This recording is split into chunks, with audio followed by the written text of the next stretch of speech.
Okay, I'm going to present my mini project, which was written content, and I did the development of the Brew and Loo newsletters. So the plan overall was to develop the newsletters and develop my own personal writing style and tone, and improving my ability to write in a sort of light-hearted and informative manner, and also develop new content creation skills. So using InDesign for infographics and Salesforce and PowerPoint to create content. I also thought it was important to include at least one consumer-centric update per edition, which would link to the internal comms goal of bringing consumer centricity to life, which in itself was part of which is a wider goal of amplifying our impact for consumers. And the way I would measure if the project was a success was to use Salesforce to track the readership rates and the click-through rates. So initially I wanted to have a 2.5% increase in the open rate. These are our baseline stats, but I think it very quickly became apparent that that would be difficult, so I changed it to maintaining the open rate and a 2.5% increase in the click-through rate. And I also wanted to receive positive feedback on the newsletter changes through colleague feedback forms. So just to give an impression of what the actual baseline stats were, we started off with a 72.3% average open rate and a 15.4% unique click-through rate. So these were the stats throughout October, built on PowerPoint. Oh yeah, and just as a reminder, these were the target goals. So that would be a 2.5% increase on this figure. So the changes I initially wanted to put together to actually see these increases in engagement. So as I mentioned, the inclusion of the consumer-centric paragraph update. At the start, I had a plan of changing the email send time to see if this would increase engagement rates, including a QR code on Loo News, which would link through to a quiz. Creating tailored Cardiff and London Brew News editions, so hopefully being able to create specified content would mean that colleagues were more engaged with what we were putting out. Small design changes to the Loo News header, so as you'll see, I included the Christmas theme, which I then would relate to colleagues to see what they thought of that. Traditionally, the newsletters have been in block paragraph form, so I thought, what can we do to make key dates more easy to access? So I changed the bullet points and using Google Forms to collect the colleague feedback. So I conducted a SWOT analysis on the Brew and Loo newsletters, just to think about what I could do to improve the actual content. So as you can see, one of the main strengths of the newsletters is its wide reach. The fact we send it to everyone within the company makes it a really strong means of delivering key information. Also, the fact it's written in an informal tone, I think colleagues are more likely to engage with it because it's different to a sort of formal email that just appears in the news inbox. And yeah, I think another strength of it is due to its email format, the Brew newsletter. It's easy to track the open rates and the click-through rates on Salesforce. So a weakness I thought was that not every Brew newsletter had a consumer-centric update as its first paragraph. So that was something I sought to change throughout the project, and also that we had 30% of employees who actually weren't opening the newsletter at all, so they might be missing content like key dates in December, or information about the forum, which we do post on other channels, but I think it would be nice to have Brew News as a principal channel for that.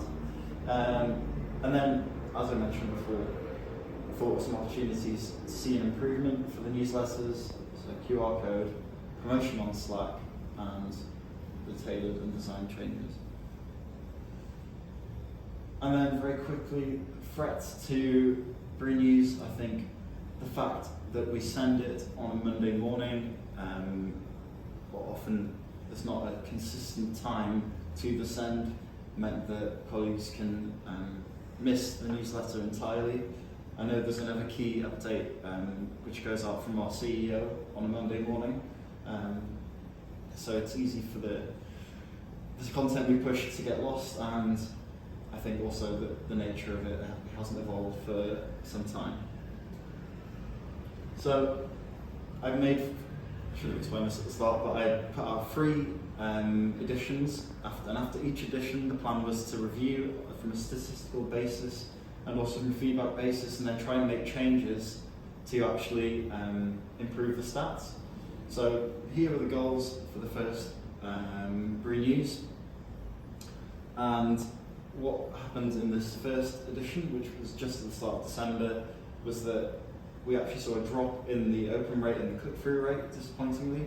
A positive was that the key dates of this December page, which was a newsletter, a notice board page, had a 40% click-through rate, which was really great to see, because I felt like the stuff I put out actually was reaching like a strong percentage of the colleagues. And also, I think the fact that this email was sent out much later than other editions in the past, and that meant that could be a reason for the poor engagement. And on my colleague feedback, people seem to like the themed Loo News, and the people seem to like QR codes on Loo News as well. So this was the second edition. This time I created tailored Cardiff and London editions, and also used, as I mentioned before, bullet points for the December dates, which I thought made the content more concise and easy to view. Also included a health and wellbeing update, which just there at the bottom, which I think was popular because it can be a difficult time in the winter. Again, disappointingly, these stats dropped, and despite the fact I was satisfied with how I felt my writing was improving and being able to know when to write in certain terms and use more formal language, it was disappointing to see the stats dropped again. Also, I think it reconfirmed for me that doing it in a festive period was always going to be a challenge, because only 2 out of my 7 colleagues I contacted actually provided feedback on the newsletter, and that really confirmed to me that it was going to be difficult to keep these rates up. And then the final brew news was actually a really big success, I think partly because it came out in January when colleagues are actually back. So it was a huge increase from previous stats. I did exceed my goals in the end, and yeah, not a single hyperlink was ignored in the engagement in the newsletter, and it made me think that perhaps it wasn't such a big failure, the trajectory I was on in the first 2 newsletters, purely because of it being over Christmas. So these were the final stats. So you can see we dropped off in the first 2, but then the final newsletter, I think the tweaks I'd made and the feedback I got back meant that we actually did see an increase in the end, which was good to see. So very quickly, there's quite a lot on the page, but I thought I needed to cover it all. The key skills I developed using Salesforce to actually gather together these analytics. I'd never drafted Google feedback forms before, even though colleagues didn't engage them as much as I'd wanted. It was a skill that I learned. Collaborating with colleagues to gather key content, creating the infographics, changing my style of writing, experimenting with different formats in the newsletters, and I gained new confidence using InDesign, which initially I had difficulty with. On reflection, I think the goals are unrealistic, and I've learned over the festive period it's going to be hard to actually keep colleagues engaged.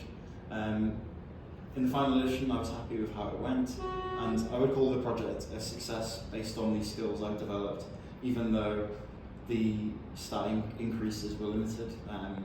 And if I could do it again, I think it would be interesting to see how conducting it outside of the Christmas period, see how that would affect the increased engagement. And I also thought it could be nice to see, can you change the send time? Could I get more feedback from more colleagues, and could I use Slack to actually promote the newsletter as well? That's everything. Thanks, Jacob. There we go.